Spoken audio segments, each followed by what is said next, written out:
Thanks for downloading a 3CR podcast. 3CR is an independent community radio station based in Melbourne, Australia. We need your financial support to keep going. Go to www.3cr.org.au for more information and to donate online.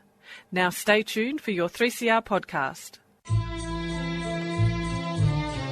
Sabah al-Khair, good morning dear listeners. You're listening to Radio 3CR on 855 AM and Palestine Remembered with Nasser Mashni, Robert Martin and Yusuf Ahmad al-Rimawi. Thanks for tuning in to our first edition of 2018. Welcome to the show and enjoy our episode.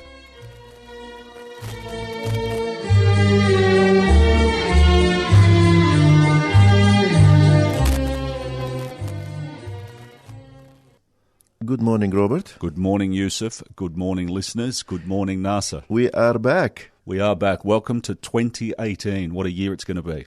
Your hair, I must say, for anyone that knows Yusuf, the hair has been cut. He used to have some rather long locks at the back, and it's now short, trim, and terrific. Looking good, Yusuf. How sad is it that my listeners cannot, see the before and after? Well, they actually can. Let's put up a picture so people can actually... Nasser is not with us today. It's my fault because we normally pre-record at 7 p.m. but I have something to do. You're very popular these days, Yusuf, so off you go, you've got to go and be social. But in the 3 or 4 episodes we missed, a lot of things have happened in Palestine. First of all, the escalation of Trump's announcement of giving away Jerusalem to Israel. So the Palestinians have lost another thing by other people that have no right. Just decided to give away our capital to those who don't deserve. And apart from that, the arrest of more children, the arrest of more Palestinian children for defending their private properties, especially Ahed Tamimi. And Ahed Tamimi, I spent some time with their family. So she's a lovely, typical 16-year-old girl. I think she gets fiery when the soldiers come, and I think the question that needs to be asked is why are the soldiers there? We're going to play an interview I did with Bassem Tamini about Nabi Saleh, because Nabi Saleh has slowly been disappearing. Nabi Saleh is the name of the village the Tamimi family is from, which is one of the villages of Ramallah. Yep. And Nabi Saleh is also famous for being a spearhead of resistance for decades. Every Friday they have a march. When I got there, and we'll hear about that in the interview, they'd actually just stopped it because soldiers or snipers had shot a number of the kids. And there's footage of them doing this. They get down on their knees and they start shooting them from a fair distance away. So they actually had just stopped the march, but it has been going on for many, many years. But the Tamimi family has been hit with tragedy. Well, more than tragedy, it's murder. Bassem's sister, Bassem, was killed at one of his court hearings a few years ago, when she was pushed down the stairs. Yes, I want to ask you about this because I don't think he mentioned it. Did he mention it in the interview? No, he doesn't. But I mean, so what happened? He was one of his detained. He was detained, and his sister came to visit him. Yep, just to actually watch the court case. To actually watch the court case, and she was pushed down the stairs by an interpreter, and died not long after that. So the Tamimi family, like every Palestinian family, has been hurt with tragedy. And I think the biggest disappointing thing for me with this Ahed Tamimi case is the fact that, fantastic, it's got worldwide recognition, as it should, but she's one of 700 kids absolutely that are getting brutalised every year by Israel. And the getting put away, having their court cases put off, not having legal advice, not having families visit, taking them around from different jails is a common thing. And there's also about 90 seconds that we'll have of Bassem Tamimi at the court case today, because the Israeli military court, it's a military court, people need to understand, they decided not to allow Ahed out. She has to be in there for the remaining of her case, and I think there's 17 charges now and a whole lot of different witnesses that have all of a sudden come up. We are going to listen to a 22-minute interview that Robert recorded with Bassem Tamimi at his house last November. So it's not, but we will play after that a 90-second or 2-minute interview, a very current one.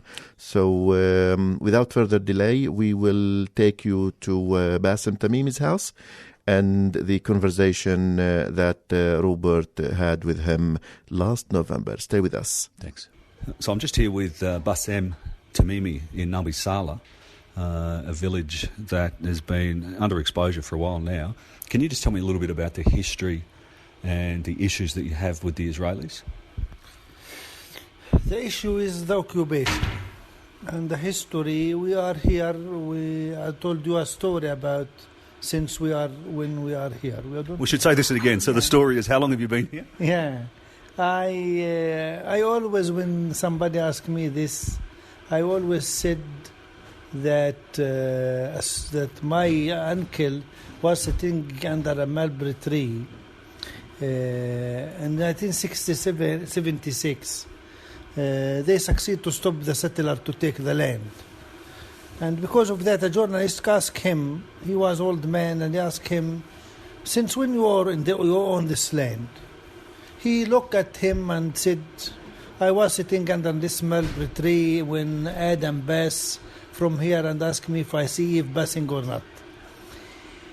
For that, as a Palestinian, we don't know when and since when and why we must prove that we are here since long time. We are here. Why? And also, a lot of people in all over the world, they want the Palestinian to prove their right. Why? I don't know. I agree. What happened in 1976 where you stopped them taking more land? Yeah, they stopped them. They come, a group from Goshemonim, terrorist group, settler, to take a land from Nabi Saleh to make a settlement. In that year, they could stop them to do that. For that, the journalists start coming and asking what's happening. And for that, why? Because why nobody don't ask the Israeli to prove? They ask, when they took the land, they ask of us if we have a permit or a license for our land. But nobody asks you in USA if you have a permit or not, because they want to legitimize their occupation for our land. And see, they use the Turkish law, the Jordanian law, the Israeli law, and which law they can found any way to take the Palestinian land. And can you tell me about the march that you have every Friday and sort of when it began and how it began? Because I also understand it stopped for the last few weeks for reasons you can tell me. Because of the occupation, and we want to raise our hands and call our voice for everyone of the in the world that we can't keep silent under occupation. And after the settlers start extending their fence, taking their land, attacking the people, we decided in December 9, 2009 to start a model of non-violent resistance, to create a third Palestinian alternative, because negotiation and armed resistance, we want to put for the Palestinian another option to be chosen and you follow, because we feel that the negotiation will not need for anything. For that, we don't want to give the Israeli a reason to all the time show the Palestinian as a terrorist. After they make a link, we have the right to resist in any mean, but the mean is to serve the goal. For that, we want to create this model to convince our society by this way of resistance. We start December 9, 2009 to make a link with the first Intifada date. Since that date, we have a weekly demonstration, daily clashes with the army. We have 2 gates on the entrance of the village, which is one of it closed since 2001, and the other one closed and open for a lot of short period, long period, mid-term. This is obviously the Israelis that close it. You have no choice. You don't get a choice. We haven't a choice. You see the first home of the village, it's around 100 meters from a gate. But when they close it, the owner of this house, he must go back around the village from other road to go back to his home. To get back in his own house. And he can't walk because they don't allow him to walk. And they must go around other village to come to his home. And it took him 20 kilometers, just 100 meters to 20 kilometers. So it goes from one... That's it. That's insane. That's crazy. We lost 3 people who killed by the Israeli army. So murdered, basically. Murdered by the Israeli army. Mustafa Tamimi, December 10, 2011. Rushdie, my brother-in-law, and Nariman, my wife, was filming, and they killed him in front of her. And she told him, I am with Beit Salim, I am journalist, and she is filming. And they shoot a lot of live ammunition against her, and she continue running until she arrived him. He killed 22 of November 2012. And the third one is Saba Ubaid. He's from Salfit, other village.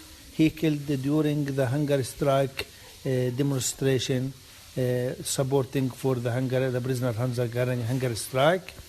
And they shoot him by a sniper in the stomach, and it's come in his heart, and he died immediately. We have more than 350 injured person, not all from Nabi Saleh, but most of them from Nabi Saleh, who had been injured and shot. Part of them has disability in part of their body. The worst one is Zihab Barghouthi. He is full paralyzed by a rubber bullet in his head. And there is a lot of people who can't walk because the sniper, they start using a sniper with 22 millimeters bullets, .22, which is, we named it Tutu because it's 22. They shoot the people. They start using this strategy. They shoot the people in their left leg, in this part. And mostly of them, 70%, it charm the nerve of the foot. It's the sciatic nerve. And it's make the paralyze the foot. For that, it's make a continuous problem for them. And this is intentional as well. They use it. It's a strategy. They target them in this part. Somebody, most of them, it charm the nerve because they know. And somebody broke the leg or it comes on the knee, and it's... Because they're snipers too, they know what they're doing. By snipers. Can you tell me quickly about I think it was 40% or 60% of the houses have demolition orders? Well, 80%. There's 80% of the village. We have 13 demolition orders for houses which located in Area C. One of it is my home. This part is the old part. It's built 1964, and before 1967 occupation. I have a license from the Jordanian government. I have 200 square meter. They give me demolition order for 300 square meter. Because your house is in area B and C. My home in area C. My nephew home, which my neighbor, there is the line on the map comes on his roof, and 2 rooms area B, 2 rooms area C. But they give him demolition order for all the house. This means 80% of the village is under demolition order. They demolished one of these houses before last summer, and this means to keep us under stress and not. Of course, so every night you have to worry, every day you have to worry. And we don't know when and how they will come and demolish the houses. It's a policy. It's a silent ethnic cleansing policy. Because... It's not that silent, because you know about it too. I mean, the world should... because they don't force the people to leave directly. By this demolition order, I can't build the floor for my home to my son. My 4 sons will be directly replaced to area B or area A outside. And this means they don't push them out. They just give a demolition order. It's indirect in a replacement for the Palestinian. It's the main strategy for that. They want to... So they want the land without the people? Yeah, they want to push the people outside the land. Area C now, it's 62% of the West Bank, and which is West Bank, it's mean the the promised state for the war, talking about the two-state solution, and it's under full control of the Israeli. We have just less than 250,000 Palestinians and more than 600,000 settlers. It means it is empty, and they bring the settler and they push the Palestinian out. They push the Palestinian out by a lot of policy, water control. Don't allow them to build in houses or live there. They push them by force. They demolition order. They destroy the agriculture. They control the spring, the weather, everything. For that, they can't let the shepherd to go with their sheep in any place. This is the spring you used to use, and I think part of your march on a Friday had to do with trying to get to the spring too, didn't it? Because you don't have access at all. It's small spring. It's used by the farmer and the owner for the land to irrigate some vegetables, for their sheep, for their they took water for a drink, to make tea, and when they are working there, but they don't allow anybody to get water. The Israelis can use it? Yeah, they make a pool there, and they come. So they make a pool out of it, and you can't go and utilise it for your animals, for anything? They make a pool, and they declare it's a holy water. And every woman who burn her child must come and wash herself from this water. To bring the people, they use So they're using it to wash and to cleanse, but you can't use it for life? And the mythology, they use it to bring the people to this, to then make it a religious issue. So and they became naked around the pool, and they know our culture. You can't get your daughter or your wife to work in the place there is a naked people here. It's indirect also pushing the Palestinians out of their land. What can international people like me do to help? It's a hard question. I mean, as a Palestinian, it must be horribly frustrating that the world allows Israel to do what it wants, and yet you're demonised as people that are terrorists. How does that make you feel as a human being, as a father? You know, they all the time they want the victim to improve or to blame himself, or they want to show to stay. Part of the problem that we became the victim of the victim after the international community solved the result of the Holocaust on our land and from our account. So you're paying for the Holocaust? You had nothing to do with? We are not the criminal who do that, but we paid the price for Europe and the European people who don't like the Jewish. They didn't want them, so they said, come to Palestine. For that, they pushed them out. And now they don't want to feel sorry. For that, they need what the Israeli doing for the Palestinian, not to feel sorry and pity for what they are doing in the Holocaust. It's part of stopping their conscience to blame themselves. For that, they need to see the victim as a criminal. For that, they need the Israeli to be a criminal against the Palestinian for something in their mind. For their conscience. For their conscience, yeah. And part of it's the part of the problem. And also, you know, the Israeli part of the problem that they make a link between the terrorist and the Palestinian. They control the media all over the world, CNN, Fox News, all of that. And people like me all over the world believe it. They show a Palestinian as a terrorist, but now by social media we broke this monopoly of media. So social media is helping? Yes, it's helping. It's helping. It's a lot of helping. You know, it's bring the reality on the ground, on the table, in every home. It's uncensored, isn't it? They can't be censored in the world. Easy to come and pass to any information you want if you search for the reality. So people should search for Tamimi House.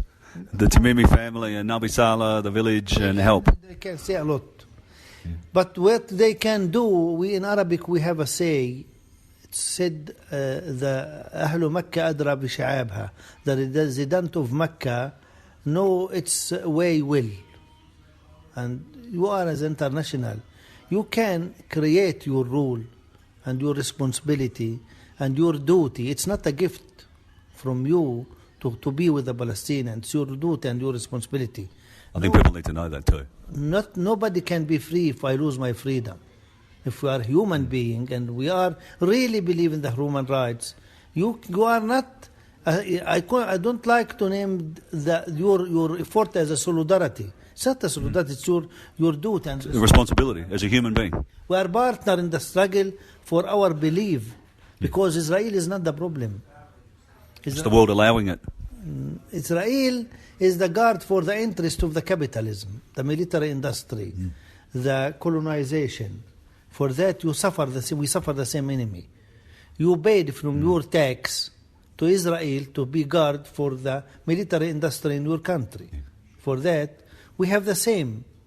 When we sit in Palestine, a stone of the head on the snake here, the same stone on the head of the snake there, because it's the same snake.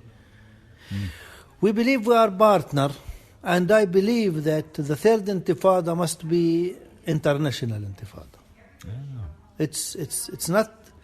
I believe that if peace comes by Jesus from Palestine, also peace for the world will come back from Palestine. You can start. Israel the sample of all extreme terrorists and every bad thing in the world. So we need an international intifada. For that we need to focus on this like problem. For that sometimes they want to push the conflict to show it as a religious conflict. They often do, yeah. And for that they anti-Semitize for the people who just talking about something, about occupation. You can't. About settler, about killing the Palestinian.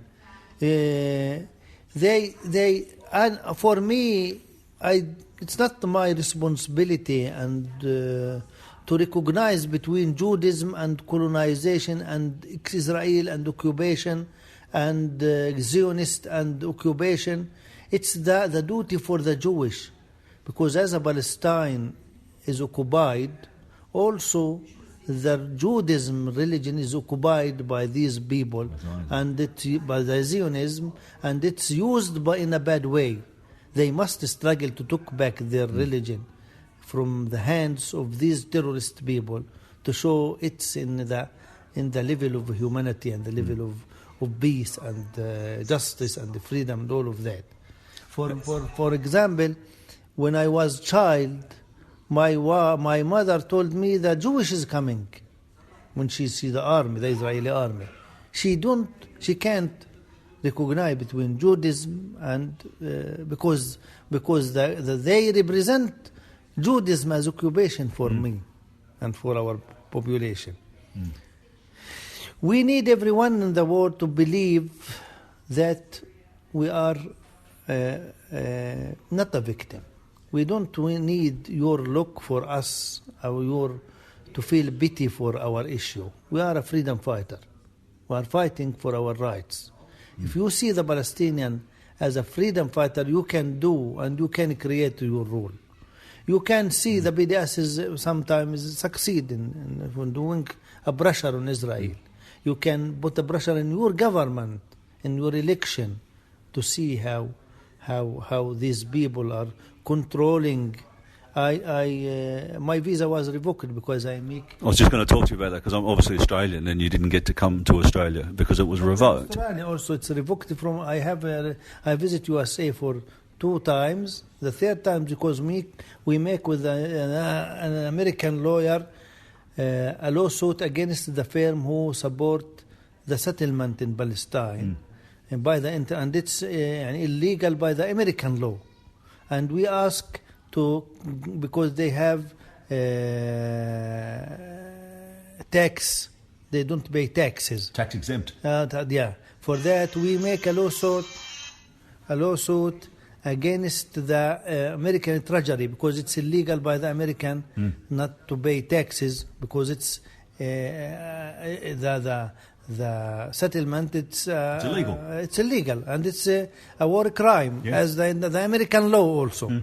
For that, when we make this, they revoked my visa. It's the first time that the American embassy sent me a letter, your visa is revoked, because the pressure of the lobby. Well, I was really disappointed that you couldn't come to Australia as well. And I read the articles, they were saying terrible things. The Australian also give me the visa, and after the second day, they cancel the visa. I feel that we are more free. If this state can't bring one person and her decision is controlled by these Zionists, it means they occupied. Yeah. Yeah, they are occupied. Yes. Yeah. Yeah. They must struggle to take their decision from the hands of these people. Hey, tell me, as a father, do you worry about the kids? Yeah, I'm father. So I'm a father too. Do you worry about the kids and what they're living in? This is all the time. This is they want to blame us that we put our children in front of us. But and can I tell you, that's a horrible thing. I hate when I see that, because I see the love in the parents of the Palestinians. It's offensive, and it makes me really upset, because you guys love your kids, and they, get beautiful kids, but you must worry. We worry, but you know, in India, India, because there is a lot of snakes, scorpions, and all of that. They give a small amount of poison for his child to defend his future. I think we need to put our children in the struggle to give them the ability to live under this occupation. Well, you can't hide them anyway from here. Where are you going to hide them? Because if we scare them and put them at home, and they will be psychologically patient and sick, and they will be in trauma. They raid my home 200 times in this 6 years. They've raided this house 200 times in 6 years? Yeah. And what time do they come? After midnight. 2, 3 in the morning, and they bang on the door? No, They just open the door? They broke the doors, yeah.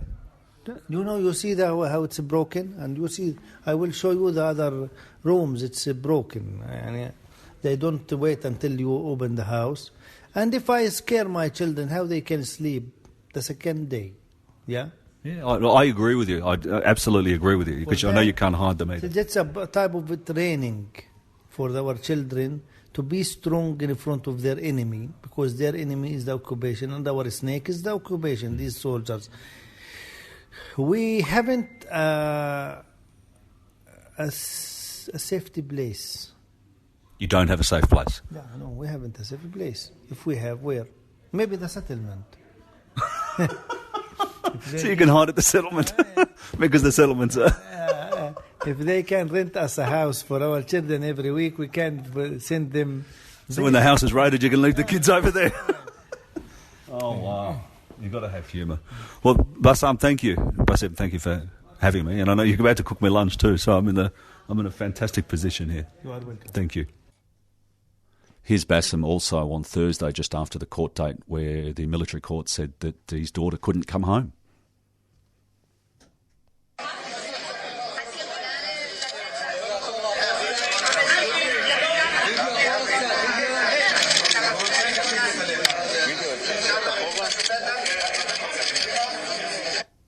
This court, I don't trust this legal system. All of that built to punish the Palestinians. My memory is bad for this court, because my sister killed inside one of this military court, 1993. For that, it's a bad memory for me. My daughter, my wife, inside in the hands of my enemy. I feel sad, I feel worried, I feel scared, I feel everything. I feel complicated. Yes, I'm proud, but it's hard to see your daughter in front of you, looking, and you feel weak. You can't do anything. That was Bassem Tamini from the Israeli court case. And Robert, I want to say one thing. In Arabic language, Ahad has a beautiful meaning and very thematic. Ahad means the promise or the pledge. It does. And this is a promise from a Palestinian family to continue the struggle. a promise that they will continue resisting, and a promise that they will really pursue freedom. And we'll have Bassem, I'm hoping, next week to give you a real dad's point of view of what's going on. With this, we've come to the end of this week's episode of Palestine Remembered. Thank you, Robert. And we will see you next Saturday, same time. Until then, have a great time and salam. Bye-bye.